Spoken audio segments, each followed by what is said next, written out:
তৃণমূল এখন খণ্ড বিখণ্ড। কালীঘাট তৃণমূল, বিদ্রোহী তৃণমূল। ভোটে হারা মমতা বন্দ্যোপাধ্যায়ের দল এখন টুকরো টুকরো। ফলে বারবার যে প্রশ্নটা উঠছিল তা হলো, তৃণমূলের তহবিলের কি হবে? দলের অ্যাকাউন্টে থাকা শয়ে শয়ে কোটি কোটি টাকা কারা ব্যবহার করতে পারবে? এই প্রেক্ষাপটে তৃণমূলের অ্যাকাউন্ট থেকে লেনদেনের ওপর অবিলম্বে লাগাম টানতে কোষাধ্যক্ষ হিসেবে এইচডিএফসি ব্যাংকের সেন্ট্রাল প্লাজা শাখায় চিঠি দিলেন অরূপ বিশ্বাস।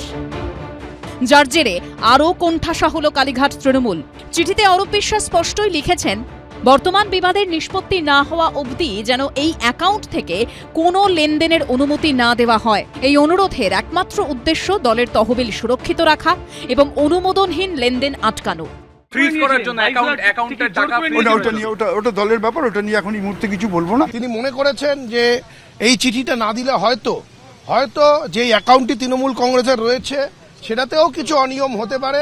আমাদের কোষাধ্যক্ষ Shubhashis Chakraborty association for democratic reforms বা এডিআর এর তথ্য অনুযায়ী 2019 থেকে 2024 সালের মধ্যে নির্বাচনী বন্ডের মাধ্যমে তৃণমূলের ঘরে এসেছিল হাজার হাজার কোটি টাকা।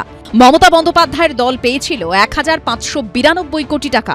এছাড়াও আরও বহু সংস্থা নির্বাচনী বন্ডের মাধ্যমে তৃণমূলকে চাঁদা দিয়েছিল।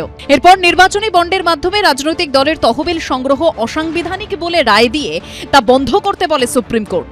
2024-25 অর্থবর্ষে নির্বাচনী ট্রাস্টের মাধ্যমে তৃণমূল পেয়েছিল প্রায় 102 কোটি টাকা। অর্থাৎ এখনও তৃণমূলের অ্যাকাউন্টে শয়ে শয়ে কোটি টাকা রয়েছে।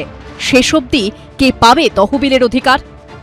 ব্যাংক যদি দেখে যে এরকম ডিসপিউট হচ্ছে, যেটা পার্সোনাল অ্যাকাউন্ট না, কোনো একটা পলিটিক্যাল পার্টি, কোনো একটা অর্গানাইজেশনের অ্যাকাউন্ট, এবং আজকে দুজন ক্লেম করছে টেকনিক্যালি, তাহলে কিন্তু ও অ্যাকাউন্টটাকে কিন্তু ফ্রিজ করে ছেড়ে দেবে। মানে আপনি কোনোভাবে ট্রানজ্যাকশন করতে না, যতক্ষণ ডিসপিউটটা মিটে যাচ্ছে।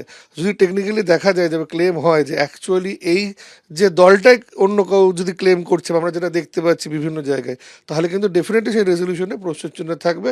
মানে যে অর্গানাইজেশন বা যে দলের নিয়ে আমরা আলোচনা করছি, তার অ্যাকচুয়াল এখন কার হাতে, সেটাও যদি ব্যাংক কিন্তু জানতে চাইতেই পারে for the smooth flow of the money.